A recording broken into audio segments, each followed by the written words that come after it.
Salamlar gənclər, bu videoda sizinlə Word proqramından qəbula düşmüş sualların izahına baxmış olacağıq.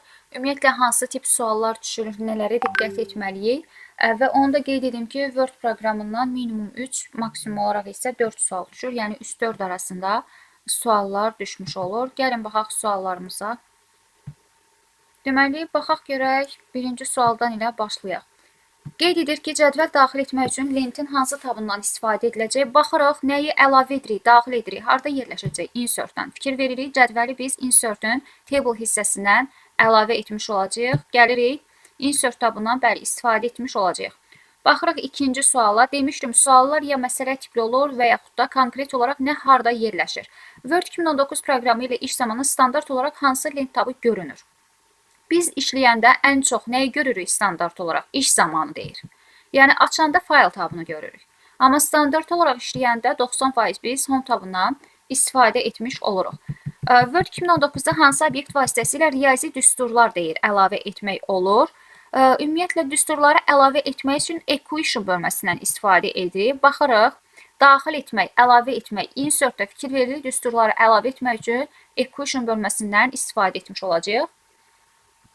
Fikir veririk, həmin bu hissədən söhbət gedir. Bu sualda, dördüncü suala baxırıq. Dördüncü sualda bəzi tələbələr bu sualı qarışdırır. HTML-i götürür. HTML deyil burada. Deyir ki, mətn faylı hansı formatlaşdırmanı saxlamır Word deyir. Word bilirik ki, doc.m tipli fayllar yaratmış oluruq. Formatlaşdırmanı Word sənədi formatındadır və formatlaşdırmanı da saxlamış olur.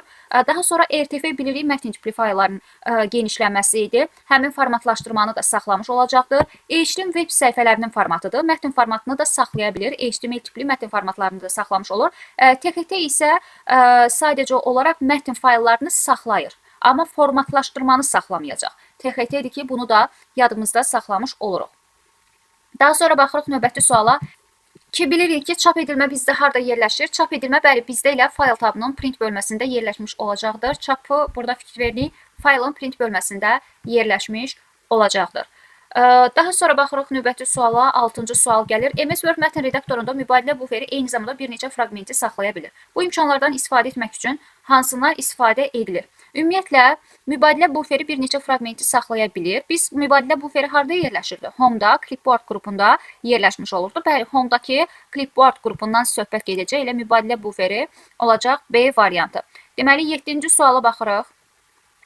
7-ci sual deyir ki, mətnin sütunlara bölünməsi üçün hansı tabdan istifadə ediləcək? Deməli, mətni sütunlara bölürəmsə, yəni bu lüğət formatında olmaq üçün sənədin tərtibatı ilə bağlı olan hissələr layout tabında yerləşir. Fikir veririk, mətnlərin sütunu. Məndə hal-hazırda sütunlu versiyadadır. Sütunlara bölünüb, çünki mən burada to hissəsini seçmişəm. 3-ü seçsəm, 3 hissəyə bölünəcək. Bu formada. Sütunlara bölünməsi, bəli, bizdə layout tabında yerləşmiş olacaq. Cavab olacaq nə? Cavab olacaq, deməli, A variantı. 8-ci suala baxırıq. MS Word mətn redaktorunda aşağıdakı mətn yığılmışdır. Artıq mətn tipli, daha doğrusu məsələ tipli sualları salmağa başlayıblar. Qəbula buradan baxırıq. Neçənci ilin qəbuldur təqribi olaraq bilmirəm. Amma baxırıq ki, mətn tipli salında. Daha doğrusu məsələ tipli salında. Qeyd edir ki, MS Word mətn redaktorunda aşağıdakı mətn yığılmışdır. Bu mətn yığılıb və insert table, tables, convert text to table əmri icra edilir. İkinci sütun hansı olacaq? Bizdə bu mətn yığılıb. Daha sonra mətni baxırıq table. Convert text to table. Table-ı textə çevirib. Bunu textə çevirib və deyir ki, ikinci sütunda nə yerləşəcək? Və verilənləri bir-birlərindən də fikir veririk. Nə vasitəsilə ayırır? Nöqtə virgül vasitəsilə ayırır. Burada düzdür, biraz tam olaraq düşməyib bu məsəl üçün. Bunu biraz balaca göstərmişik. Bu formadadır. Deməli, qeyd edir ki, daha doğrusu bizdə bu heç tam deyil axı. Bizdən nəyi soruşur? Neçənci sütunu və yaxud da neçənci sətri? İkinci sütun, ikinci sütunu soruşur. Mən də fikir verirəm, əgər verilənləri bir-birlərindən nöqtə virgül vasitəsilə ayırıbsa, fikir verirəm, nöqtə virgül buradadır. Buradadır.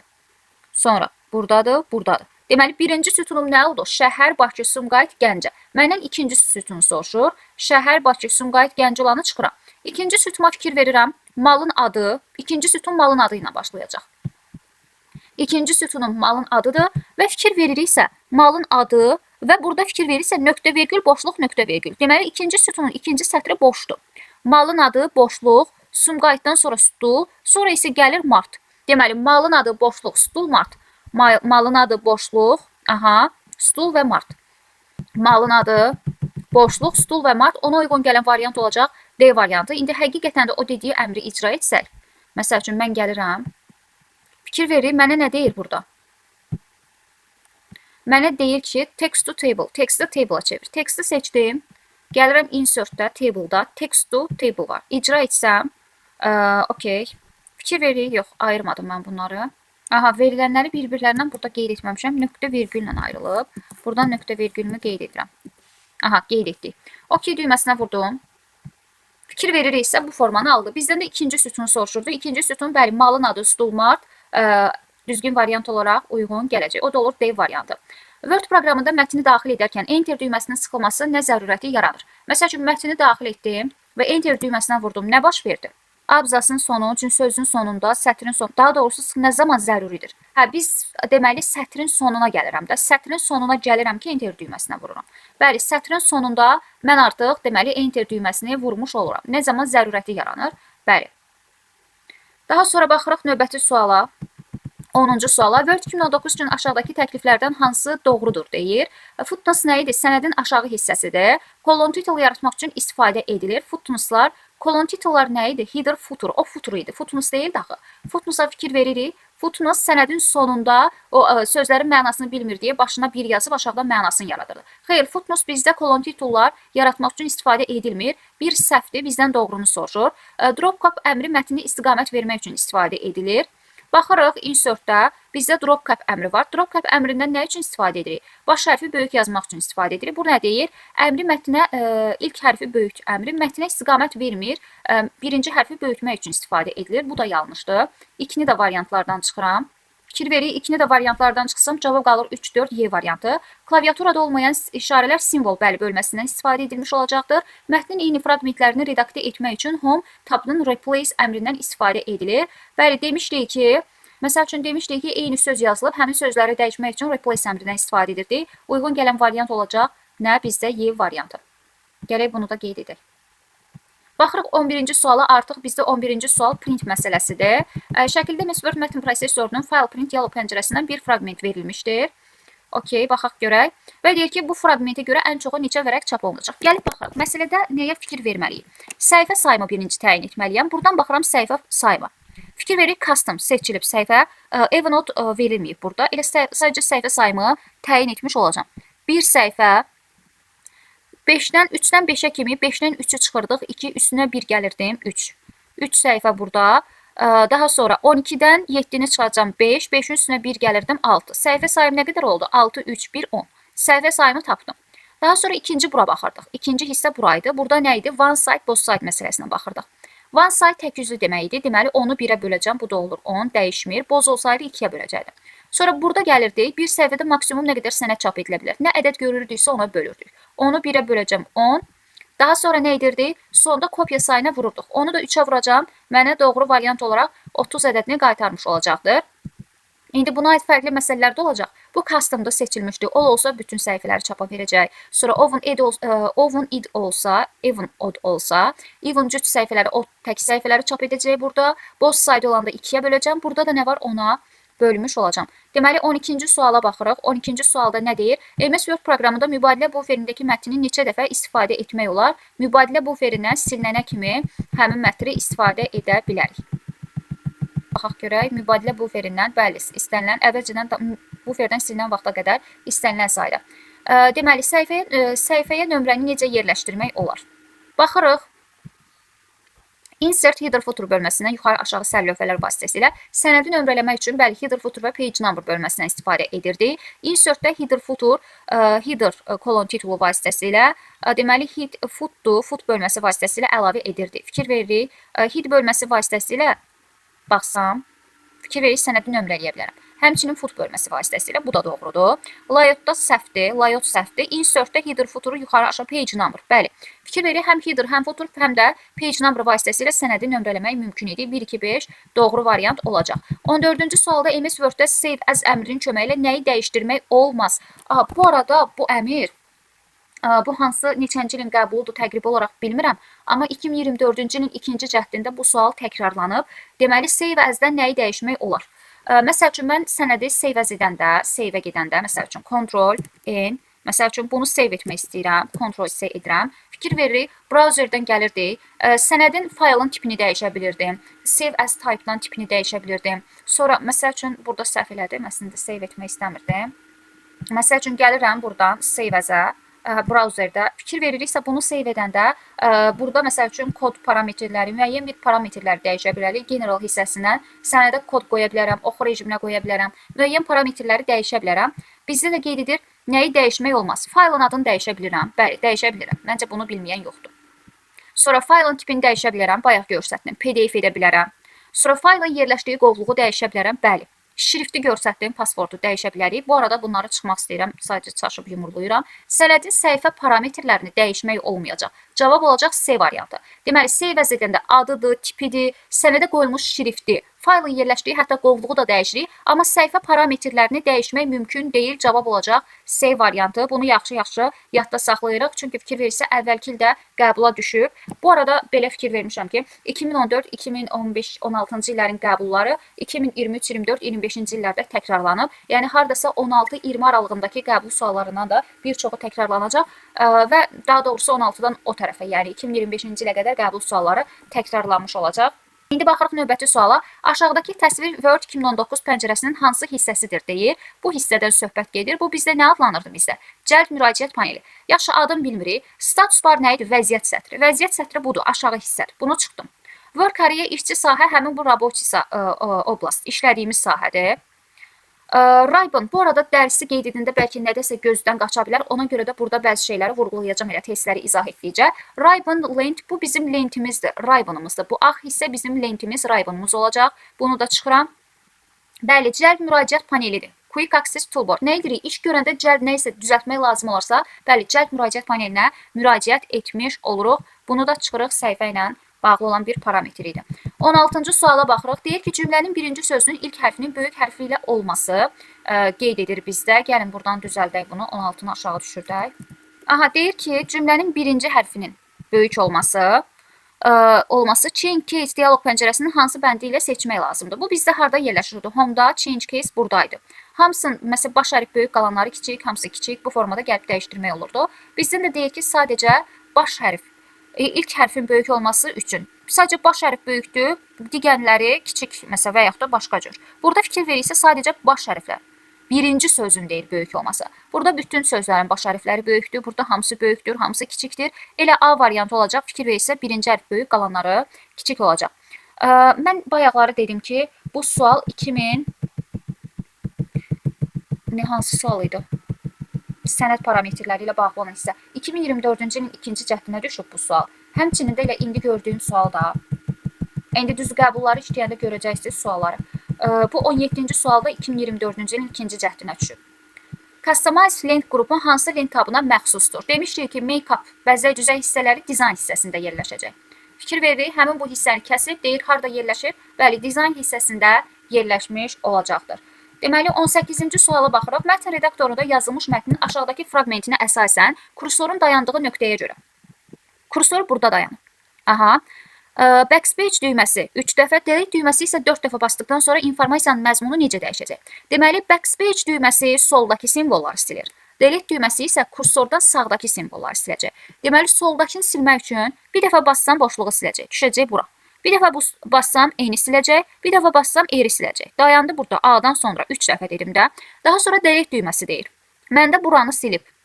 A-nın yanındadır. Buranı silib. Daha sonra delete-i 4 dəfə bassam I, N, F, O. 4 dənə də bunu siləcək. Deməli, nə baş verdi? Lea sözü. Lea'dan sonra da rhomatics sözü qalır. Bəli, Lea rhomatics sözü qalacaq, olacaq Y variantı. Onu yadda saxlamalıyıq ki, delete sağdakı, backspace isə soldakı simvolları silir. Həmçinin bunu da yadda saxlayırıq. Cədvəlin hər hansısa bir fraqmentinin silinməsini soruşsa backspace-dən, cədvəlin daxilindəki məlumatın silinməsini soruşsa delete-dən istifadə edirik. Bu da sual olaraq düşə bilər. Sənədi öz adı altında yadda saxlamaq üçün fayl tabında hansı əmrdən istifadə edilir? Deməli, sənədi öz adı altında yaddaşda saxlamaq üçün, ümumiyyətlə sənədi yaddaşda saxlamaq üçün save əmrindən istifadə edilir. Fərqli ad altında yaddaşda saxlamaq üçün isə save as-dən və yaxud da F12 düyməsindən istifadə etmiş olacağıq. Deməli, baxırıq 20-ci suala. Qeyd edir ki, Word 2019 mətn prosesorunun aşağıdakı hansı görünüş rejimlərində üfüqi xəttkeş görsənmir? Ümumiyyətlə, görünüş rejimlərində demişdik ki, xəttkeş nə zaman görsənmir? Xəttkeş demişdik ki, print layout 2T ilə bitirsə, hər iki xəttkeş görsənir. Ona görə biri variantlardan çıxıram. Bu variantdan tapa bilərik. Sonra demişdik ki, web layout 1T ilə bitirsə, bir xəttkeş görsənir. Bunu da çıxıram. Cavab qalacaq D variantı. Həqiqətən də baxırıq, T ilə bitmir outline. Read moddadır, T yoxdur. Cavab olur D variantı. Buradan da baxsaq, fikir veririk. Print layoutda hal-hazırda hər iki xəttkeş görsənir. Read modda heç bir xəttkeş görsənməyəcək. Həmçinin də draft rejimində də heç bir xəttkeş, daha doğrusu draft deyirəm, outline rejimində də heç bir xəttkeş görsənməyəcək. Bunu da çıxdıq. Cavab ona görə oldu nə? Deməli, cavab oldu bizdə D variantı. 21-ci suala baxırıq. Kursor cədvəlin hər hansısa bir sətrinin sonunda olarsa, cədvələ yeni sətrin əlavə edilməsi bu sual çox düşüb. Kursor sətrin daxilində, daha doğrusu cədvəlin daxilində və yaxud da kənarında olanda, mən indi kənarda enter düyməsini vursam. Daha doğrusu içərdə gəldim. Enter düyməsini vurdum. Fikir veririk, içərdə enter düyməsini vuranda belə bir aralıq olur. Amma kənarda tab düyməsini vuranda nə baş verəcək? Yeni sətir əlavə etmiş olacaq. Deməli, daxilində tab düyməsini vurmalıyıq. Daxilində tab düyməsini vururam. Kənarda isə enter düyməsini vurmuş olacam. Fikir veririk, kənarda olanda enter düyməsini vurmuş olacam. İndi məndən kənarda olur. Bəli, kənarda olarsa enter düyməsidir. Kənarda olsa enter düyməsidir. Daxildə olsa tab düyməsindən istifadə edir. Həm də belə yadda saxlaya bilərsiniz. Mən məsəl üçün buradayam, enter vuranda fikir veririk, aşağı düşür. Belə də yadda saxlamaq olar. Deməli, daxildə tabdır, kənarda isə enter düyməsindən istifadə edirik. Deməli, 22-ci suala baxırıq, yenə də print ilə bağlı məsələdir. Şəkli fraqmentinə görə ən çoxu deyir neçə vərəq çap edilmiş olacaqdır. Baxırıq bu suala. Deməli, fikir veririk, bizdə nə verib? Heç nə verməyib, heç burada bir dənə səhifə sayını verib. Deməli, səhifəmi verib 1, 3 təkdir. Hə, 1, 3, 1 səhifə bu, 1 səhifədə bu oldu 2 səhifə. 5-dən 13-ə kimi, 13-dən 5-ə çıxırdıq 8, 8-in üstə də 1 gəlirdi 9. 2 dənəsi də bu 11. Səhifə sayım oldu 11. Burada başqa bir parametr yoxdur. Kopya sayına vururam. 11 vurulsun 1, o da bizə 11 qiymətini qaytarmış olacaq. 23-cü suala baxırıq. 23-cü sualda qeyd edir ki, kursordan solda yerləşən bir simvolu pozmaq üçün klaviaturadan hansı düymədən istifadə edilir? Dedik ki, sağda deletedən, solda isə backspace düyməsindən istifadə etmiş oluruq. Bayaqlarda qeyd etmişdik. Həmçinin də bu cədvəlin hər hansı bir fraqmentini soruşsa backspace-dir. Cədvəlin daxilindəki məlumatın silinməsi delete-dir. Əsas funksiyası nə idi? Deməli, dedik ki, mətn sənədlərinin yaradılması üçün Word proqramından bəli istifadə etmiş olurduq. Baxırıq 25-ci suala. Bundan çox suallar düşür. Deməli, qeyd edir ki, bu düymələrdən hansı sətrin sonuna keçməyə imkan vermiş olacaqdır. Burada fikir veririksə, bu sol sağ düyməsini vursam, məsəl üçün, fikir verib bir simvol gedir. Simvol, amma sətrin sonu deyir. Sola sağa doğru gedirəmsə, sol sağ düyməsindən istifadə edəcəm. Deməli, bu kontrol sağa vuraq, yaxşı, gəlin bunu da yoxlayaq. Kontrol sağ düyməsi. Mən kontrol və sağ düyməsinə vururam, bir söz gedəcək. Deməli, kontrol sağ bir söz gedəcək. Sətrin sonu deyirsə enddir də. Deməli, sətrin sonuna gedirəmsə end düyməsindən, sətrin əvvəlinə gedirəmsə home düyməsindən istifadə edilir. Buna diqqətlə baxın, çünki çox düşür. Fikir veririk, mən home düyməsinə vurdum əvvələ, end düyməsinə vurdum, bu sütunlara bölünüb deyə bura gəldi. Artıq kontrolla sənədin soruşsaydı sonuna, artıq kontrol end, sənədin əvvəlindən soruşsa isə kontrol home düyməsindən istifadə etmiş olacam. Deməli, 26-ya baxırıq, mətn prosesorunda aşağıdakı fikirlərdən hansı səhvdir deyir. Home tabında go to düyməsi başqa fayla keçmək üçündür, səhvdir. Niyə görə səhvdir? Elə bizdən səhvi soruşur. Fikir veririk, go to düyməsinə vurduğum zaman, burada go to düyməsi hardadır? Bircə dəqiqə. Go to düyməsinə vurduğum zaman sənədin öz daxilində. Məsəl üçün, mən səhifə 4-dür bu. Yazıram ki, bu tipdə düşür. Plus 3 yazsam, 4 plus 3 məni deməli 7-ci səhifəyə aparacaq. Yəni, bu sənədin öz daxilində hərəkət etmək üçün istifadə edilir. Burada amma deyir ki, başqa fayla keçmək üçün istifadə ediləcək. Ona görə yanlış olur. Deyir, başqa fayla keçmək, bəli, ona görə ilə A variantı bizdə yanlış olacaq. Cut, paste mübadilə buferinin əmrləridir. Find düyməsi sənədin sözündə, bəli, sənəddə sözün axtarılmasıdır, düzdür bunlar. Sənədi çapı fayl tabından həyata keçirilir. Paste düyməsi mübadilə buferində sənədə yerləşdirilir, bəli, yapışdırmaq üçün istifadə etmiş olurduq. 27-ci suala baxırıq, print ilə bağlı məsələdir. 30 səhifədən ibarət olan bir sənədimiz var. Və çap üçün A4 nə qədər çap ediləcək deyir. Baxıram, sənədim 30-dur, amma burada fikir veririksə, Bütün səhifələrdən even cütləri çıxar. Deməli 30-un 15-i cütdür, 15-i təkdir. Deməli səhifə sayımı tapıram ki, səhifə sayım 15-dir. Sonra gəlirəm bura. Tək üzlü çap olunsun, yoxsa cüt üzlü? Fikir verirsə boz saytdır. Boz olanda 2 üzlü çıxırdı. Deməli səhifə sayım daha az olacaq. 15-i 2-yə bölürəm 7,5. Səhifə olmadığına görə onu tam götürürəm. Götürdüm 8. Düşürəm 3-cü baxacağım hissə buraydı. Demişdik ki, bir səhifədə maksimum nə qədər sənəd yerləşər. Burada nə ədəd görürdüksə ona bölürdüm. 8-i 2-yə böləcəm, tapıram 4. Sonra da sonda gəlib kopya sayına vurmuş olacağam. 4 vurulsun 5, o da mənə 20 ədədini vermiş olur. Elə bu açıq sual idi. Cavab olacaq 20.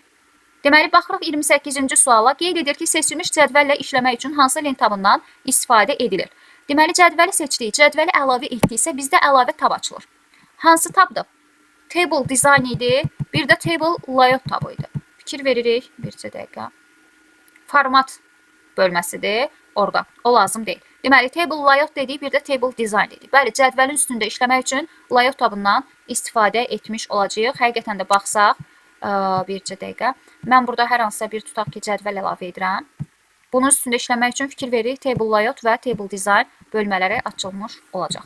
Bu da belə.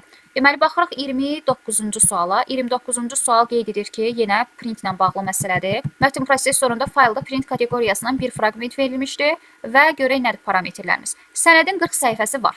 Aha, okey. Sənədin 40 səhifəsi vardır, qeyd edir və bu parametrlərə əsasən bizə 40 yox, bunlar lazımdır daxil etdiyim və fikir verirəmsə, daxil etdiklərim arasından mənə even, cütlər lazımdır. Yəni, hamısı yox. Fikir veririk, 2-5 aralığından cüt nə olacaq? Bizdə 2 və 4 olacaq. Daha sonra var burada 7 təkdir, lazım deyil, 9 təkdir, 10 cütdür, 12 də cütdür. Nə qədər oldu səhifə sayım? 2, 4, 10, 12, yəni 4 dənə. Səhifə sayımı tapdım ki, 4-ə bərabərdir. Sonra səhifə sayını tapandan sonra indi gəlirik əsas parametrlərimizə baxmağa. One site isə tək üzlüdür, 4-ü 1-ə böləcəm 4. Sonra gəlirdik bu hissəyə baxırdıq. Bir səhifədə maksimum nə qədər səhifə çap ediləcək? 4-ü 2-yə bölürdüm 2. Aldığım 2-ni də 3-ə vuracam, cavab olacaq 6. Kopya sayına. 30-cu suala baxırıq. 30-cu sualda main tab seçin deyir. Əsas tablar. Əsas tablar hansılardır? Burada gördüklərimiz. Köməkçi tablar isə məsəl üçün cədvəli əlavə edəndə açılır, format bölməsi və yaxud da table layout bölməsi. Bunlar əlavədir. Məsəl üçün format dedim əlavədir. Main tabı soruşursa formata çıxıram, 4-ü çıxıram. Deməli, home bilirik ki, əsas tabımızdır. Götürürəm bunu. Table design dedim ki, əlavə tabdır. Cədvəli table layout, table design, biri də çıxıram. Deməli, home bəli bizim əsas tabımızdır. Sonra review view da bizim əsas tablarımızdır. 2, 5, 6 oldu nə? C variantı. Çünki əsas tablarımız burada gördüklərimiz bizim əsas tablarımızdır. Burada məsəl üçün smart art əlavə etsəm, smart art design açılacaq. Bu da kontekstual tab soruşsa köməkçiləri seçirik. Main tab isə əsas tablarımızdır. Qeyd edir ki, sözlər arası məsafələri təyin etmək üçün hansı düymələrdən istifadə edilir? Enter növbəti dedik ki, sətrə keçirdi. Space bar bəli sözlər arası məsafə boşluqları qoymaq üçün istifadə edilir. Bu arada belə bir sual da düşür ki, deməli baş hərfi rejimdə yazmaq üçün bəli caps lock düyməsindən istifadə edilir. Hansı idarə edici düymədirsə kontrolü seçmiş oluruq. Bu arada bu sualda 2024-cü ilin 2-ci cəhdində düşüb. Abzasların yerini aşağı dəyişmək üçün idi. Bəli, burada da yuxarı. Deməli, yuxarı deyirsə, lap bilmirəm. Yuxarı deyirsə, deməli, yuxarı ox işarəsindən istifadə ediləcək. Olmayanları çıxırıq. Abzas deyirsə, abzas ən böyüdür də, yəni sətir, sütun, daha doğrusu sətirdir, cümlədir. Sonra nədir? Abzas. Abzasda artıq shift alt yuxarı düyməsindən istifadə etmiş olacaq. Abzasın yerini deyir yuxarı doğru dəyişmək. Gəlin yoxlasaq. Məsəl üçün shift alt yuxarı düyməsi. Gəlirəm shift alt və yuxarı düyməsindən istifadə etsəm, fikir veririksə, indi aşağı düyməsindən istifadə edib abzasların yerini dəyişmiş olacaq. Cavab olacaq Y variantı. Fikir veririk. Sənədin deyir ki, redaktəsi zamanı yeni daxil edilən mətn əvvəlki mətn fraqmenti ilə əvəz etmə. Əvəz etmə overtype idi. Baxıram burada Ctrl Z səhvdir. Sonra burada var idi insertdə, bəli, insertdədir bu arada. Bunları çıxıram. Insert düyməsi ilə və ya vəziyyət sətrindəki overtype rejimi vasitəsilə passivləşdirməklə bu doğru olacaq. Bizə bu tip sual düşsə, backspace düyməsini də çıxırıq. Cavab olacaq. Bəzən Y variantı ilə çaşırlar. Bu deyil. Deyir ki, yeni daxil edilən mətn fraqmentinin əvvəlki mətn ilə dəyişdirilməsi, əvəz edilməsi deyirsə overtype-dır. Bu da ki, insert düyməsi ilə və yaxud da overtype vəziyyət sətrindəki həmin bu, deməli, overtype düyməsi vasitəsilə edilmiş olacaq. MS Word mətn prosesorunda aşağıdakı mətn yığılmışdır. Aha, yığılıb və qeyd edir ki, burada artıq yenə mətni bayaqları fikir verirsə çevirdik. Mətni mən sütuna çevirmişdim cədvələ. Burada artıq cədvəl şəklində verib və bir-birlərindən ayırıb. Və deyir ki, Eyni sualdır, fikir verin. Neçənci sütunu soruşur, bir dənə ona baxaq. Bunu bilmirəm deyə bunu biraz sağa aparaq. İkinci sütunu yenə eyni sualdır, eyni qəbul sualıdır. Gəlin baxaq, ikinci sütun əslində nə idi? Malın adı boşluq, stul mart idi da, təkrar sualı salıblar. Deməli, gəldim ikinci sütuna baxsam, dedi ki, verilənlər bir-birlərindən bəli nöqtə virgül vasitəsilə ayrılır. Fikir verirəm, birinci sütun nə olacaq? Şəhər, Bakı, Sumqayıt, Gəncə. Bu birincidir. Biri soruşsa budur birinci sütun. İkinci sütunun nöqtə virgüldən sonra malın adı var. Bəli, malın adı. Burada baxıram ikinci sütunun boşluqdur.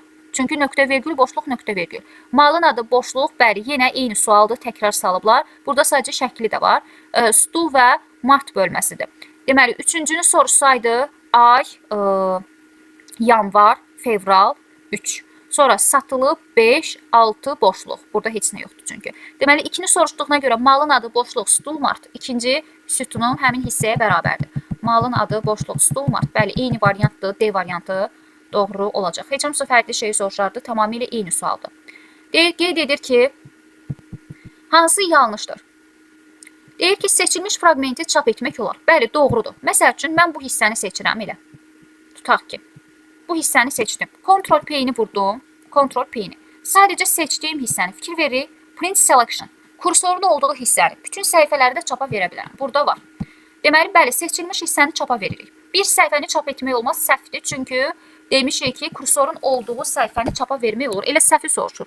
Bir səhifəni çap etmək olmaz, səhvdir. Yalnız tək nömrəli səhifələri, bəli, olar, open ed var idi. Cütü də təki də çap edə bilirdi. Yalnız çap etmək olmaz, düzdür. Bu niyə düzdür? Çünki sadəcə yuxarı aşağı sərlövhəni necə çap edə bilərik? Buralar. Deyir, sadəcə sənəddə bu yuxarı ilə aşağı hissəni çap etmək olar. Bu da səhvdir. Elə bizdən doğrunu soruşurdu. Daha doğrusu olmaz deyir, doğruydu. Bəli, doğruydu. Bizdən nəyi soruşurdu? Hə, yanlışı soruşurdu. Bəli, yanlış olaraq da cavab olacaq. Bir səhifəni çap etmək olmaz, yanlış olur. Deməli, baxırıq növbəti suala. Sənədin səhifələrini nömrələmək və ona sərlövhə yerləşdirmək üçün sərlövhələr nə idi? Header footer bölməsi idi. Səhifələrin nömrələnməsidir. Hardan edirdi? Insert tabından. Bəli, C variantı uyğun gələcək. Baxsaq, header footer, page number, header footer bölməsində yerləşmiş olacaq. Fikir verirsə, suallar konkret olaraq nə harda yerləşir? Qısa yollardır. Bir də elə məsələ tipli olur. Fayl tabında yerləşən kateqoriya adlarını. Bunu biraz qarışdırırlar. Fayl tabında yerləşən, baxsaz deyəcəksiniz ki, bunların hamısı fayl tabında yerləşir. Amma bunlardan bəziləri əmr adlandırılır, bəziləri isə kateqoriyadır. Gəlin indi baxaq görək hansıları kateqoriyadır. Deməli, kateqoriyalar bizdə olacaq print, open və new bölmələri. Deməli, print, open və new bölmələri bizim kateqoriyalarımız olacaq. Digərləri isə əmr gedir. Yəni, məsəl üçün, close bölməsi pəncərəni bağlamış olur, başqa bir funksionallığı yoxdur. Daha sonra save bölməsinin digər hissələrdə də görürük. Sadəcə sırf faylın özünə məxsus deyil. Ona görə də avtomatik olaraq 5-ə çıxacaqsınız ki, bu bunun kateqoriyasıdır. Yəni əmr deyil. Əmr olmasaydı, məsəl üçün digər tablarda da istifadə edilməzdi. Deməli, kateqoriya open, print, new 1, 3, 4 A variantı uyğun gələcək. 38-ci sualda soruşur. 38-ci sual, daha doğrusu burada elə sual yazılıb. Deyir ki, mətnin bütünlüklə seçmək üçün təbii ki, Ctrl-A düyməsindən istifadə edirik. Çox bəsit qısa yol idi. A variantı, C variantı uyğun gəlmiş olur. Page border deyir ki, və page color əmrləri hansı lent qrupuna? Bu arada tabı soruşmur, lent qrupu deyir. Deməli, yadıma salıram. Səhifəyə rəng verirəmsə, deməli, design tabından həyata keçirirdim. Design tabının qrupu yadıma salıram. Arrange design tabında yerləşmirdi. Layout'daydı, bir də nəyə əlavə edirdiksə arrange tabı var idi. Fikir verir, arrange tabı budur. Burada yerləşmiş ki, həmin bu page color. Sonra page setup layout'da yerləşirdi. Fikir verir, layout'da səhifə tərtibatı. Bunu da çıxıram. Yəni, tab olaraq istədiyimi tapa bilmirəmsə, digərlərin çıxın. Page səhifə qrupu harda yerləşir? Insert'da. Fikir verir, insert'da yerləşirdi. Editing redact'da home'un axırıncı qrupuydu. Cavab qalır page background. Fikir verirsə, səhifənin arxa planı. Arxa plana edirik də biz page color'a. Avtomatik olaraq buradan gəlib təyin edir. Həqiqətən də dizaynda fikir verir, page background bölməsindən təyin etmiş olacaq. Şəkildə desəydi, yenə də page backgrounddaydı. 40-cı suala baxırıq. Fayl tabında yerləşən əmr adlarını seçin. Yenə deyir, bu dəfə əmri deyir. Kateqoriyalar hansıları idi? Bayaqları qeyd etdik. Deməli, kateqoriyalar dedik ki, open'dı, new idi, bir də print idi. Digərləri əmrlər idi. Deməli, mən gəlirəm, option əmr olacaq, bəli, close əmr olacaq, 3-4 əmrdir. 3-ün 4-ün olmadığı variantları çıxıram. Bir də dedik ki, open bizdə nə idi? Kateqoriya idi. Biri də çıxsam, cavab qalacaq A variantı. Həqiqətən də baxsam, 3, 4, 6 cavab olur A variantı. 41-də fikir veririk, yenə təkrar sualı salıblar. Dedi ki, hamısını saxlaya bilirdi, amma formatlaşdıra bilmirdi TXT-ni. O da olurdu A variantı. Klaviaturanın home düyməsinə basdıqda, bunu bayaqları izah etdim. Home nə edirdi? Tək home sətrin əvvəlinə. Baxıram, əvvəlinə. Sonuna end gedəcək. Bunu çıxırsınız. Deməli, bəli, sətrin əvvəlinə gedəcək. Tək home vursam, amma kontrol home vursam, sənədin əvvəlinə getmiş olacaq. Həmçinin də enddə o qaydada. Sənədə seçilmiş fraqmenti gizlətmək üçün home tabının lent qrupundan istifadə edilir. Deməli, sənəddə seçilmiş fraqmenti gizlətmək üçün. Baxıram, fikir veririk. Burada fikir veririk, style qrupunda hər hansısa bir fraqmenti gizlətmək olmur. Və yaxud da font qrupunda. Font qrupunda ancaq burada tərtibatla bağlı hissələrdir. Editing redakta hissəsi idi. Bunu da çıxırıq. Və gəlirik paragraf və clipboard bölməsinə. Seçilmiş fraqmentin gizlədilməsi deyil. Fikir veririksə, bunu ilə sizə demişdim ki, dərsi deyəndə olur ki, bəzi hissələri qeyd etməmişəmsə, ona görə də test izahlarına diqqətlə baxan elə bu hissə ilə ora aiddir. Qeyd edir ki, haradaydı bu məsələ, hara getdik? Deməli, qeyd edir ki, sənədin, deməli, sənəddə, bu niyə tam olaraq biz tam istədiyimiz yerə gedə bilmirik. Deməli, gəlib baxıram, 35-ci sualdaydıq deyəsən səhvlərimizə, daha doğrusu 40 neçənci sualdaydıq, 43-cü sualdaydıq. Deməli, fikir veririksə, bir dənə bunu təmizləyək, bircə dəqiqə. Deməli, fikir veririksə, biz bilirik ki, bu müəyyən bir hidden əmri mən burada heç yerdə görmürəm. Deməli, gəlirik burada, fikir veririksə, deməli, burada style qrupu deyil idi, dedim, çıxırdıq bunu. Editing redakta qrupunda, clipboardda da belə bir şeylər qeyd etməmişik. Deməli, gəlirəm home tabına, fikir veririk font bölməsinin dialog pəncərəsinə daxil oluram. Fontun dialog pəncərəsinə daxil olanda indi qəbula necə ki bir sual düşə bilər, onları da qeyd edəcəm. Deməli, burada fikir veririk advanced bölməsi. Advanced bölməsində bu mətnin öz pozisiya fikir veririk istiqamətinin dəyişdirilməsi ilə bağlıdır. Mətin yuxarı çıxdı, aşağı düşdü. Font bölməsindən fikir verirsə, gizlədilməni dediyinə görə söhbət buradan gedir. Gizlədilmə dediyinə görə, bəli, fontun dialog pəncərəsindən söhbət fontdan gedəcək. Bunu gəlib seçmiş olacaq. Əlavə olaraq baxırıq. Üstündən xətt çəkmək, bəli, burada yerləşirdi. 2 qat xətt çəkməyi sorsa, yenə fontda yerləşəcək, qarışdırmırıq. Sonra kvadratda indeksdə yazmaq. Super kvadratdır, sub superdirsə yuxarıda belə yadda saxlayın. Sub indeksdə idi. Böyük rejimlə desə yazmaq, all caps, kiçik rejimlə yazmaq desə hamısı fontda yerləşmiş olacaq. Bunu yadımızdan çıxartmırıq. Qəbula düşmə ehtimalı varmı? Var. Deməli, hidden'dır, böyükdür, balaca caps rejimindən soruşsa fontun dialog pəncərəsindən söhbət gedir. Ona görə də cavab olur nə? Deməli, D variantı. Bunu yadda saxlamış oluruq. 44-cü suala baxırıq. 44-cü sualda qeyd edir ki, mətn prosesorunda aşağıdakı mətn yığılmışdır. Aha. Deməli, bunu yenə görə bilmirik. Gəlin burada görməyimiz üçün bunu sağa aparacağım. Mətni seçib yenə table-a çeviririk. Bəli. Aşağıdakı cədvəlin neçə sütunu aşağıdakı, daha doğrusu alınan cədvəlin neçə sütunu aşağıdakı cədvəlin sütunları ilə eyni olacaq deyir. Gəlin baxaq. Mən bunu konvert etsəm. Fikir veririksə dedim ki, sətirləri bir-birindən ulduzla ayırır. Deməli, ulduzu varsa birinci sütunumda artıq. Burada ulduz varsa bu birinci sütunumu bildirir. Deməli, ad Rasim, Lalə gəlməlidir. Amma ad Rasim Aytən gəlib. Deməli, bu səhvdir. Sonra 2-yə baxırıq. Yaş. Sonra nə? 25. Sonra fikir veririk, bura boşdur. Ulduz, boşluq 19, 23. Baxıram, yaş 25, boşluq 19, 23. Bu uyğundur. Sonra yaşdan sonra gələn ulduz 25 idi bu. 25, boşluq 19, 23 dedim. Bu da belə. Bu belə getdi. Sonra gəlir ünvan. Ünvandan sonra Ağdam gəlir. Bakı gəlmir. Bu da səhvdir. Sonra gəlir, baxıram, ünvan dedik.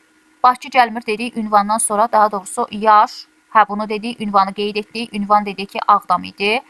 Sonra Bakı, Şuşa, Ağsu gəlirdi. İndi fikir veririk fən. Sonra gəlir informatika. İnformatika gəlir. Aha. Metodika gəlir. Məntiq gəlmir. Məntiq sonra gəlir. Bu da səhvdir. Sonra qiymət hissəsinə baxıram. Qiymət 3, 5, 4, 5. Bu da doğrudur. Deməli, uyğun gələn 2 dənə olacaq. O da olur D variantı. Neçə deyir sütun buna uyğun gələcək? O da olacaq D variantı. 45-ci suala baxıraq. Kursor cədvəlinin istənilən sətrinin sonundadır. Xanadan kənarda. Yenə həminki sualda fikir veririk. Xanadan kənarda olduqda yeni sətrin əlavə edilməsi. Deməli, xananın daxilində dedik ki, tab düyməsindən, xanadan kənarda olanda isə enter düyməsindən istifadə etmiş olurduq. Sənədin ən böyük görünüş miqyası nə qədərdir? Bilirik ki, Word-də minimal miqyasımız 10%, maksimum miqyasımız isə 500%-ə bərabərdir. İndi bizdən də maksimum miqyası soruşduğuna görə cavab olacaq D variantı. Excel-lə PowerPoint-i soruşsa 400%, Paint-i soruşsa 800%-ə bərabər olmuş olacaq. Deməli 47-ci suala baxaq. Qeyd edir ki, bizdə bir abzası iki abzasa bölmək üçün klaviaturanın hansı düymələrindən istifadə edilmiş olacaqdır?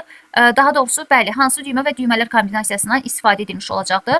Mən gəlirəm, belə bir tutaq ki, abzasım var. Bunu da belə, məsəl üçün, abzasdan fərqləndirək. Və qeyd edir ki, bir abzası iki abzasa bölmək üçün gəldim. Bu abzası, daha doğrusu ikinci bir abzasa bölmək üçün təbii ki, enter düyməsindən istifadə edəcəm də mən. Yeni bir abzasın əlavə edilməsi, bəli, bir abzası iki abzasa bölmək üçün artıq enter düyməsindən istifadə etmiş olacağam. Məsəl üçün deyir shift enter, bu indeksi azaltmaq üçün istifadə edilir. Mən məsəl üçün gəldim, buradayam və shift enter düyməsinə vurduğum zaman burada nə baş verəcək? Fikir veririk. Shift və enter düyməsinə vurmuş oluram. Fikir veririk, bu hətta bunu sildi. Spacebar boşluqlar qoymuş olacaq. Tabulasiyadır, yəni müxtəlif keçidlər etmək üçün istifadə ediləcək. Burada doğru cavab olacaq nə? Enter. 48-ci suala baxırıq. 48-ci sualda deyir ki, aşağıdakı əməliyyatlardan hansıları sətri cədvəldən silmək olar? Sətri cədvəldən necə siləcəyik? Sətrin cədvəldən siləndə ümumiyyətlə cədvəl üzərində işləmək üçün demişdik ki, cədvəli əlavə edəndən sonra bizdə table design və table layout bölməsi açılırdı. Bəli, burada da deyir ki, sətri cədvəldə dedim ki, cədvəlin hər hansısa bir fragmentini siləndə delete düyməsi, daha doğrusu backspace düyməsindən cədvəlin özündəki məlumatı silmək üçün isə delete-dən istifadə edirdik. Məndə də deyir ki, sətri seçmək və klaviaturadan, bəli, backspace-dən məlumatı silirdiksə delete idi. Ona görə biri variantlardan çıxırıq. 4 doğru olduğuna görə cavab olacaq D variantı. Deməli, sətri seçmək və klaviaturadan alt delete etmək deyir. Sətri seçmək kəsib mübadilə bu verinə yerləşdirmək də olar. 3-4 olacaq doğru variant. Backspace ilə delete'in mahiyyətini biliriksə, elə doğru variantımız çıxır. Ətraflı görünüş almaq üçün təbii ki, biz nə etməliyik? Böyük hissədə görmək üçün miqyası artırmalıyıq. Cavab olacaq B variantı. 50-ci suala baxırıq. Avtomatik olaraq bütün sənədin qeyd olunması üçün nə etmək lazımdır? Bütün sənədi qeyd etmək istəyirəm. Deməli, əslində burada 1 qat, 3 qat varsa, deməli 3 qatdan istifadə edərik bütün sənədin qeyd edilməsi üçün. Məndə elə bil ki, bu sütunlu rejimdədir. Bir dənə bunu sütunludan çıxardaq. Normal rejimə qayıtdım. İndi gəlirəm, bütün sənədi seçmək istəyirəm. Okey, gələk. Bütün sənədi seçmək istəyirəmsə, gəlirəm buradan kənardan. Sağ hissəyə gəldim. Söhbət indi sağ hissə də var idi axı. Deməli, sağ hissəyə gəldim. Sağ kənarında sol düyməni, 2 dəfə vurmaq, 3 dəfə vurmaq, bu kimi əmrlər var. Yox, bu heç bir şey olmayacaq. Biz sənədin sol hissəsinə gəlirik. Bunu yadımızdan çıxartmırıq. Sağ hissə ilə bağlı olmayacaq. Ona görə də sağ hissəni variantlardan çıxırıq. 1 qat klikləyəndə nə baş verir? 2 qat klikləyəndə və yaxud da 3 qat klikləyəndə nə baş verəcək? Deməli, 1 qat kliklədiyimiz zaman gəldim. O sözü, cümləni 3 qat kliklədiyim zaman isə bütöv mətni seçmiş olacaqdır. Deməli, bütöv mətni seçmək üçün sənədin sol hissəsinə gəlib 3 qat klikləmək lazımdır ki, bütün sənədi seçmiş olsun. Deməli, mən gəlirəm bunu sütunlu versiyaya da yenidən çevirirəm ki, bu formada, daha doğrusu onu yox, bütöv sənədi sütunlu versiyaya çevirirəm. Bu da oldu belə. Deməli, baxırıq növbəti suala. Neçənci sualdaydıq artıq biz? Deməli, 50-ci suala baxırıq. 50-də deyildik. 51-dəydik. Deməli, aşağıdakı qeyd edilmiş fraqmentdə lentin hansı tabında yerləşəcək? Daha doğrusu tabu demir, fikir veririk bu suala. Bu 2022-ci ilin 2022-ci ildə, yoxsa 2021-ci ilin qəbulunda da düşmüş sualdır bu. Burada diqqətlə baxsaq, mən bunu bilirəm ki, layout tabında yerləşir. Fikir veririk, layoutda yerləşir. Amma deyir ki, lent qrupuna aiddir. Bu paragrafa aiddir. Bunu necə yadda saxlaya bilərsiniz? Fikir versə, bu homdakı hissəyə də bənzəyir. Sola sağa doğru hərəkət etdirmək. Amma burada layoutda daha belə fərqli stildədir. Ona görə olacaq nə? Layoutun paragraf qrupu. Cavab olur B variantı. 52-ci suala baxırıq. Verilmiş fraqmentə əsasən ən çoxu neçə vərəq çap ediləcək? Birinci gəlirəm səhifə sayını təyin etməyə. 2 dənə buradadır. Daha doğrusu ikinci səhifəni deyir. 1 dənə buradadır. 12-dən 4-ü çıxıram 8. 8-in üstünə 1 gələm 9. Bu da 1 oldu 10. Deməli, səhifə sayımı tapdım 10. Kopya sayına vuracam. O da bizə 30 qiymətini qaytarmış olacaq. Deməli, 53-cü suala 52 idi o. 52 idi də deyəsən. Bura nəsə belə qarışıq olub. Elə bir ki. Nəsə, avtomatik olaraq bütün sənədin qeyd edilməsini dedik. Buna baxdıq, bu sual idi. Hə, bu sual idi bu, sol kənar hissədə. Hansı fikir doğru deyil? Buna baxırıq. Bəli, 53-dür bu. Gəlin baxaq görək hansı doğru deyil. Deməli, hansı fikir doğru olmayacaq? Baxırıq. Deməli, sənədə seçilmiş mətndən başqa bütün mətni çapa vermək olar. Bu yanlışdır. Elə doğru olmayan budur. Sənəddə seçdiyim hissəni çapa verə bilərəm. Deyir, seçilmiş mətndən başqa bütün mətni belə bir şey qeyd etməmişik. Ya kursorun olduğu səhifəni, ya bütün səhifələri, ya seçdiyim səhifəni çapa verərəm. Bəli, bayaqdan deyirik, Ctrl-End sənədin sonuna. Sadəcə end sətrin sonuna. Doğrudur. Sənədin görünüş rejimləri bəli, width-də, view-da yerləşir. Səhifənin nömrələnməsi insert-dədir dedik. Header footer qrupundan əlavə edilirdi. Fraqmentləri Ctrl düyməsi vasitəsilə bəli seçmək olar. Daha sonra 54-ə baxırıq. Ctrl-Enter düymələr kombinasiyasını basdıqda nə baş verəcək? Fikir veririk. Mən indi Ctrl-Enter düyməsi. Bütün mətni seçmək üçün Ctrl-A-dan istifadə edirik. Mən indi gəlirəm. Ctrl-Enter. Nə baş verdi? Mətin deməli yeni səhifədən başlamış olacaq. Və yaxud da yenə buradayam. Gəlin elə buradayam. Gəldim Ctrl-Enter düyməsinə vurdum. Baxırıq yeni səhifədən başlayacaq. Çünki orada yeni abzaslar var idi. Mən ona görə təzədən yoxladım ki, onu başa düşəsiniz. Deməli, mətn yeni səhifədən başlamış olacaq. Bəli, olur A variantı. Aşağıdakilərdən hansı Page Setup dialog pəncərəsinə məxsus olan pəncərə əlavələri deyil? Page Setup nə idi? Layoutda yerləşirdi, səhifə tərtibatı ilə olan hissə idi. Deyir ki, bura məxsus deyil. Gutter ilə bura məxsus deyil. Margin, bəli, buradaydı. Sonra layout ümumiyyətlə tabın adıdır. Layout tabın adıdır. Size bəli bura aiddir, paper da aiddir. Paper deməyim, paper müəyyən fraqmentdir, bura aid deyil. Yəni belə deyim. Sırf deyir ki, məxsus olan pəncərə əlavələri deyir. Orientasiya burada aiddir. Deməli olacaq Gutter, layout və paper bölməsi. Pəncərə əlavə elədikləri, yəni əmrləri soruşur. Biz əmrlərin daxilindəki veriləni nəzərdə tutmur. Cavab olacaq 1, 3, 5. 56-cı suala baxırıq. Uyğunluğu müəyyən edin deyir. Arrange, show, paragraf və show bölmələrinə aid olanlar.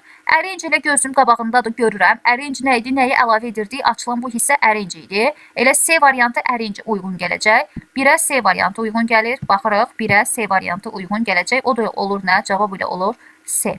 Baxırıq, 2-yə A gəlir. Paragraf. Bəli, paragrafı bayaqlarda dedik. Left-right paragrafdaydı. Layout tabına baxırıq. Left-right paragrafdaydı. Show görsət, görüntü ilə bağlı. Xəttkeşi görsət, green lens-i görsət, fikir veririk. Show burada view-da yerləşmiş olacaq. 57-ci suala baxırıq. Sənəd 30 səhifədən ibarətdir. Printlə bağlı məsələdir. Gəlin bunu düşürdə aşağı oradan izah etmiş olaq. Deməli, qeyd edir ki, sənəd 30 səhifədən ibarətdir və aşağıdakı parametrlərə əsasən sənəd necə çapa veriləcək? 30 səhifədən ibarətdir, fikir veririk. Even. Bizə cütləri lazımdır. Deməli, 30-un 15-i təkdir, 15-i cütdür. Səhifə sayımı tapıram 15-dir. Sonra baxıram, boş saytdır. Boş saydı idisə 200-lü idi. 2-yə bölürdüm. Olurdu 7,5 tam olsun deyə 8 götürürdüm. Sonra düşürdük aşağı. Bir səhifədə maksimum nə qədər səhifə çap edəcək? 2. 8-i 2-yə bölürdüm, 4. 4-ü də 5-ə vururdum, olurdu 20. Cavab olurdu Y variantı. Buna aid açıq sual salmışlar, indi bunu qapalı salıblar. Bayaqları bunun eynisini işləmişdik. Sənədə şərhin əlavə edilməsi deyir. Sənədə şərh əlavə edilməsi üçün ya insert-lə istifadə edilir, ya da review-dan. Demişdik ki, insert-də şərh tək qalırdı. Review-da isə bütün demişdik ki, nəsil əqrəbasını gəlib götürüb əlavə edirdi. Fikir veririk, indi bunu da elə düzəldək ki, buradan tam olaraq oxuya bilmirik. Deməli, 58-ci sualda fikir veririk insert-də. Həm şərhə əlavə edəcəm, həmçinin də fikir verirsə review tabından şərhə əlavə etmiş olacaq. Bizdən də şərhin əlavə edilməsi ilə bağlı bəli review tabından olacaq. 59-cu suala baxırıq. Qeyd edir ki, bütün sənədi seçdikdən sonra aşağıdakılardan hansılara mətnin formatlaşdırılmasını bütünlüklə ləğv etmək olar? Baxırıq, burada yəqin yarısı da buradadır. Ona görə gəlin bunlara birlikdə baxaq. 59. Bəli, bütün sənədi seçdikdən sonra aşağıdakılardan hansılar ilə mətnin formatlaşdırılmasını bütünlüklə ləğv etmək olar? Deməli, müəyyən bir format vermişəm və formatı ləğv etmək istəyirəm. Görək hansı əmrlər idi.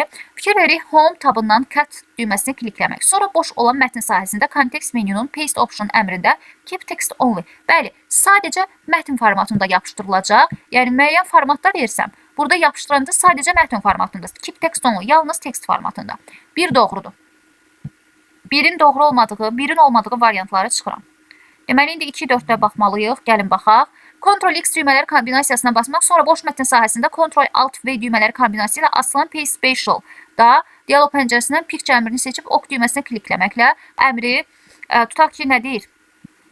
Ctrl-Escape düyməsinə vuranda baxırıq ki, bizə Start menüsünü açmış olacaq. Bu yanlışdır. 3 variantlardan onsuz da çıxmışıq. Bəli, Ctrl-X ilə bağlı olacaq. Fikir verirsə Paste Spatial bölməsi ilə bağlı. Home tabından Cut düyməsini klikləmək, sonra boş mətn sahəsində Context menüsünü Paste Option-a Keep Search Formatting. Yox, bu sadəcə formatı saxla deyir. Amma bizdə deyir ki, format olmasın. 5-i çıxırıq, 5-i onsuz da çıxmışıq. Bəli, 5-i çıxmışıq. İndi baxırıq neçənci variantlar qaldı? 2 və 4-cü variantlar. Ctrl-X düyməsindən Unformatted text. Bəli, unformatted bizdə formatsız istəyirik də, unformatted text olacaq. Məncə bu ona görə gəldi ki, paste special şəkli ilə elə olduğu kimi kopyalanacaq da, 2 yanlışdır. Sadəcə formatın düşməməyini istəyirəmsə, bəli, unformatted textdir və yaxud da keep text only'dir, sadəcə textdir, formatsızdır. Həmçinin də hansı düymə idi? Dedik ki, 1 və 4 düymələri elə B variantı uyğun gələcək. 60-cı suala baxırıq. Göstərilən düymə nə üçün istifadə edilir? Formatı silmək üçün istifadə edirik. Deməli, seçilmiş mətn registrdə dəyişdirmək, sənədə silmək, mətn vurğularını seçilmiş fraqmentinin bəli formatı silmək üçün istifadə edilmiş olacaqdır. Söhbət home tabının həmin bu əmrindən getmiş olur. Deməli, baxırıq 61-ci suala. Sənədin hansı görünüş rejimlərində səhifə kənarında xəttkeş əks olunmur? Deməli, xəttkeş demişdik ki, sonu T ilə bitən və TT ilə olanlarda əks olunurdu. Əks olunmurdu burada, bir də red modda. 2-4-də. Cavab olurdu D variantı. Aşağıdakı göstərilmiş fraqment hansı lent qrupuna aiddir? Bunu görürük, yadımıza düşür Home-un abzas qrupu. Fikir veririk, bu həm paragraf idi, paragraf layoutda var idi, həmçinin də Home tabında var idi. Deməli, fikir veririk, paragraf qrupudur, bəli, olur cavab B variantı. 63-cü sual 2024-cü ilin 1-ci cəhdində qəbula düşmüş sualdır. Sərlövhə nədir deyir? Sənəddəki məlumatların sərlövhə nə idi? Sənədin yuxarı-aşağı sərlövhəsi. Söhbət header footerdan gedirdi. Sənədin aşağı və yuxarı hissəsində səhifə parametrlərinin uyğun olaraq ayrılmış sahədə yerləşdirilmiş mətn, bəli, səhifənin deməli yuxarı-aşağı sərlövhəsi olacaq. Seçilmiş mətn fraqmentinə kölgə effekti vermək üçün hansı düymədən istifadə edilir? Kölgə vermək üçün. Deməli, bu formatı silir dedik. Bu font verir dedik.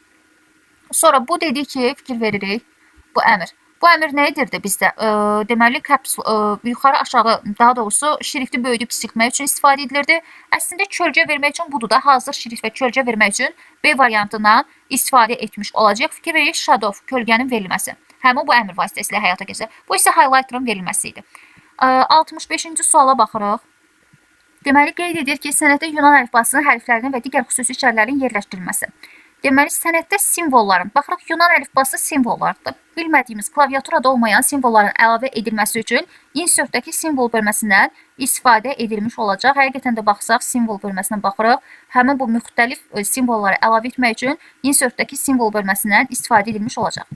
Bu yenə təkrar sualda fikir verir. Sənədin redaksiyası zamanı daxil edilən simvollara kursordan sağdakı simvolların üzərini əvəz etməsi. Əvəz etmə overtype idi dedik. Overtype-da baxırıq, insert-də idi. Insert-dəki bəli, overtype olacaq. D variantı.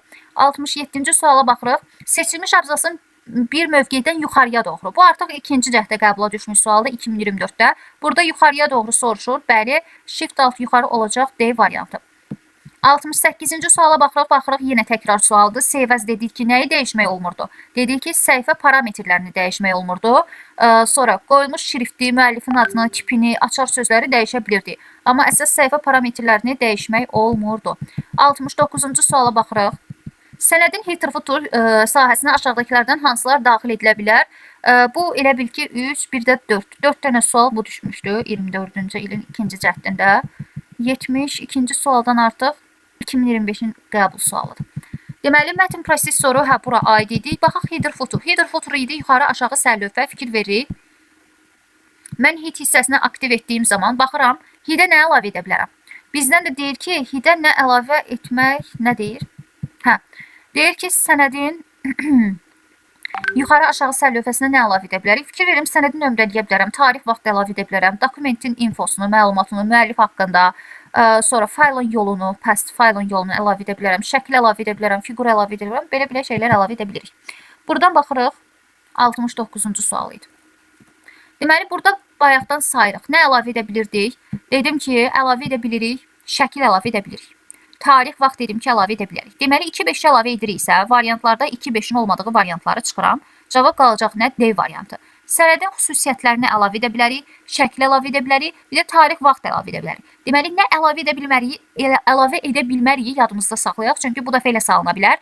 Bölmə nömrələrini əlavə edə bilmirik, şərt əlavə edə bilmirik. Şərti demişdik ki, hardan insertdən və review'dan əlavə edirik. Hesablamalar əlavə edə bilmirik. Deməli, şərtdir, bölmə nömrələrdir, hesablamalar da əlavə edə bilmirik. 70 mətn prosesorunu üçün doğru olmayan mülahisələr soruşur.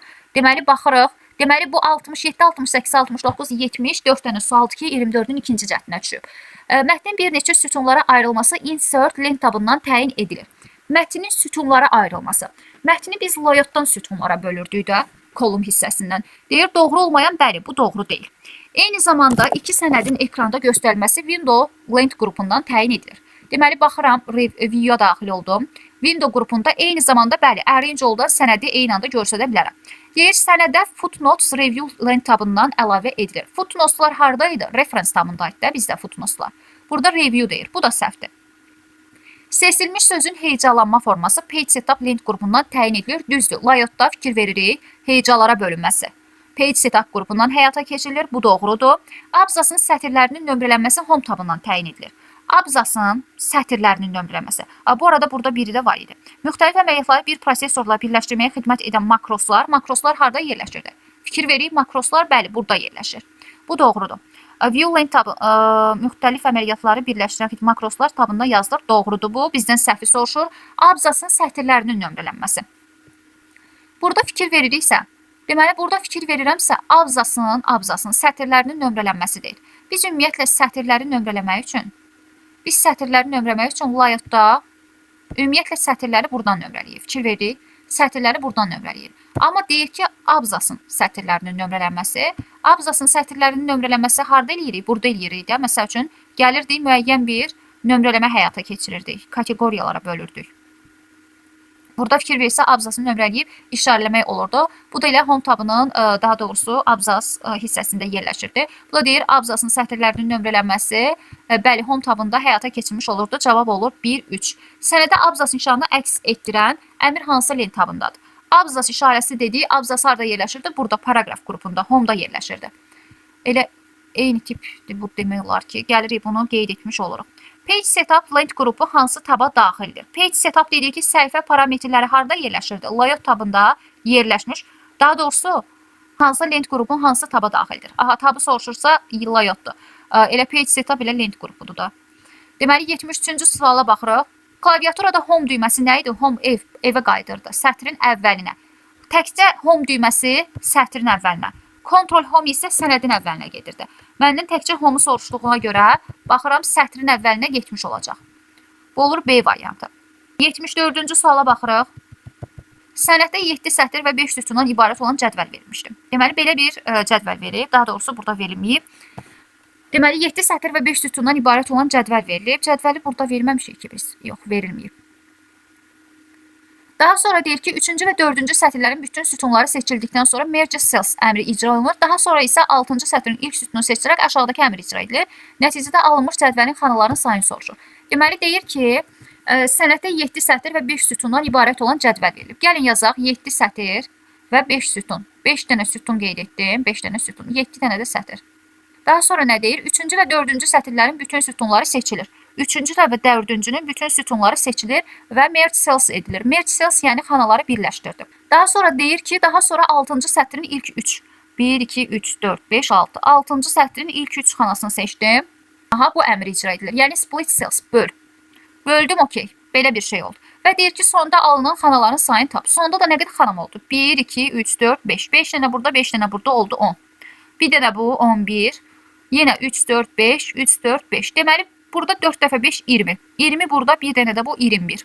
Daha sonra 22, 23, 24, 25, 26, 27, 28, 29. Cəmi, deməli, xana sayımız nəyə bərabər olacaq? 29-a bərabər olmuş olacaq. Biz əsas tutmalıyıq ki, deməli, split cells nədir və yaxud da merge cells nədir? Merge cells birləşdirdi, split cells isə böldü. Cavab olur 29.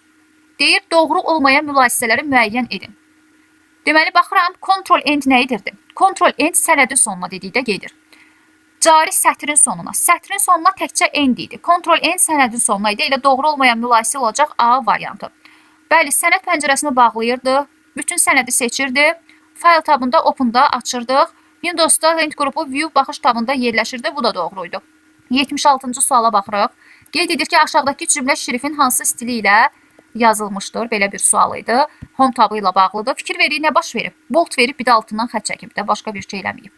Gəlin baxaq. Bəli, bold verib, bir də underline, altından xət çəkib. Bu nədir? Stretch words üstündən güya xət çəkib. Italik maili yazıb, underline altından xət çəkib, bir də güya kursiv yazıb. Bu da səhvdir, cavab olacaq A variantı. Doğru mülahisələri müəyyən edin deyir. 77. Neçədən sual qaldı? Elə 77-78-də bitiririk. Doğru mülahisələr deyir ki, seçilmiş obyektin səhifədə mövqeyini dizayn tabından müəyyən etmək olar. Obyektin mövqeyini deyil də, dizayn bizdə konstruktor tərkibatda deyil axı. Dizayn tabında obyektin mövqeyini oradan təyin etmirik. Bizdən doğrunu soruşur. Bir yanlışdır, biri çıxıram. Baxıram ki, 4-5 artıq doğru olacaq. 2-3 arasında doğru variantı təyin edəcəm. Baxırıq, fayl tabında sənədi düzəldişlərdən mühafizə etmək olar. Bəli, koda qoyurduq. Sənəddəki qrafiki cədvəl, şərtlərin axtarışı, view tabındakı naviqasiya. Bəli, tabından seçmək mümkün olurdu. Doğrudur. Reference tabında sənədə edilmiş düzəlişləri qəbul etmək və imtina etmək olur. Reference deyil, review'dadır. Fikir veririk. Reference-da deyil. 6 səhvdir. Həqiqətən də 4-5 doğrudur. 2-3-ə baxsaq, Quick Access Toolbar nə idi bizdə? Bu yuxarıdakı cəlb müraciət paneli. File tabından alət əlavə etmək olar, deyir. 2 sənədin avtomatik müqayisəsi view tabından mümkündür. 2 sənədi müqayisə etmək üçün compare fikir veririk, review'dadır. Bu səhvdir. 2 sənədi müqayisə edilməsi review'da yerləşir, view'da yerləşmir. Həmçinin də bəli, cəlb müraciət panelinə file tabından da alət əlavə edə bilirdik. Hardan? File'a gəlirdik, demişdik. More'da gəldim. Options'da fikir veririk, bizdə Quick Access Toolbar bölməsi var idi. Cəlb müraciət panelinə hansı, məsəl üçün, delete əlavə etmək istəyirəm. Əd etdim, gəlib düşəcək. OK düyməsinə vursam, gəlib bura düşmüş olacaq. Cavab olacaq, nə dedik? 2, 3, 5, Y variantı. Bu belə. Daha sonra 78-ci suala baxırıq. Qeyd edir ki, Style Length qrupu hansı length tabında yerləşir? Deməli, Style qrupu stillərin verilməsi, üslubların verilməsi bizdə Home tabında yerləşəcək. Fikir veririk, Home tabında yerləşmiş olur. O da olur nə? Home tabı, yəni D variantı. Bu da belə, deməli, indiyənə kimi Word-dən qəbula düşmüş bütün sual tiplərinə baxdıq. Məncə çətin yox idi. Diqqətli olsaq demək olar ki, Word-dən qəbula düşə biləcək 4 tip sualı da yaza bilərsiniz. Çünki yenilik Word-də yoxdur. Qeyd etməmişik ki, Word-də hər hansısa bir yenilik olacaq. Qəbulada təkrar olaraq suallar təkrar düşmüş olur. Əsas nəyə ehtiyat edin? Hansı tab harda yerləşir? Həmçinin də qısa yollara diqqətlə baxın. Qısa yollardan çox suallar düşür. Onlara baxın. Belə. Başqa bir deyə biləcəyim, yəni bütün suallara baxdıq. İnşallah bütün izahlar aydın olmuşdur. Və bu arada dialoq pəncərələrinə də diqqətlə baxın ki, çünki dialoq pəncərələri elədir ki, məsəl üçün fontun dialoq pəncərəsini qeyd etdim. Burada məsəl üçün nə etmək olar? Fikir veririk. Teksti saxla. Sadəcə teksti saxla. Burada var. Bayaqdan deyirik, sadəcə mətn tipini saxla və yaxud da stilini saxla. Bu hissələrdən, düzdür, bu hissələrlə bağlı belə düşməyib. Amma nəyə fikir verməliyik? Fonta fikir verməliyik. Layout'a baxa bilərik. Layout'da məsəl üçün tərtibatla bağlı nə isə düşə bilər. Layout'a baxsaq, Page Setup'da baxırıq yenə margin bölməsini qeyd etmişik. Orientasiyalarda. Hər multiply rejimdə isə multiply page baxırıq. İkili güzgü görsənməsini soruşa bilər. İkili güzgü görsənməsini soruşsa fikir veririk. Layout'da Page Setup'da bunu edə bilərik. Həmçinin də mirror margin. Margin hardaydı? Printdə də etmək olurdu. Bunları soruşsa. Gutter sözünü görürdük. Baxırıq pozisiya ilə bağlı olan hissədir. Gutter harda yerləşirdi? Page Setup'ın içərisində, daxilində yerləşirdi. Paper səhifə ilə bağlı tənzimləmələr buradaydı. Bu da layout hissəsidir ki, tək və yaxud da cüt səhifələrlə, nömrələnmələri ilə bağlı hissələr burada yerləşmiş olur. Baxırıq paragraf bölməsində kontekst menyusundan nə deyə bilərik? Kontekst menyusundan burada baxsaq yenə eyni qaydadadır. Digəri ilə eynidir. Bu da mətnin istiqamətinin hansı sağda fikir veririk, sağa getdi. Mətn center mərkəzdə olsun. Həmçinin left solda olsun. Bu kimi dəyişiklikləri buradan da aparmaq mümkündür. Bu belə demək olar ki, layout bölməsinə çox diqqətlə baxaq. Insert bölməsidir. Review view'dur. Hissələrə çox-çox diqqətlə baxmış oluruq, həmçinin Home tabına. İnşallah ki, çətin bir şey yoxdur. Hər şey yaxşı olacaq. Ümid edirəm ki, video izahı hər biriniz üçün faydalı olmuşdur, aydın olmuşdur. İnşallah gələn video izahlarda görüşənədək hər birinizə uğurlar, əziz tələbələr.